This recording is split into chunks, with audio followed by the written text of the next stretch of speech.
Keyingi videoyimiz jonli efir kanalini fosh qilish haqida. O'shalatda Tayxunni urganiga ishonmayman. Hammasi uyushtirilgan bo'lishi kerak. Ularni troll qilib videoga olamiz. Lekin menimcha uni bironta videosi uyushtirilmagan.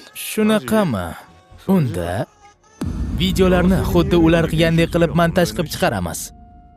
Hatto shunaqa ham qila olasizlarmi? Albatta. Obunachilar doim dramatik sahnalarga o'ch bo'lishadi, detallariga esa e'tibor qilishmaydi. Shunchaki videoni ozgina montaj qilib, fake deb ovoza qilamiz. Hamma osongina ishonadi. Xullas, bu cho'rtlarni tushirish qiyin emas. Ahmoq ekan. Bunday sharmandalikdan keyin ular aniq qaytib YouTube'da kanal yuritmaydigan bo'ladi.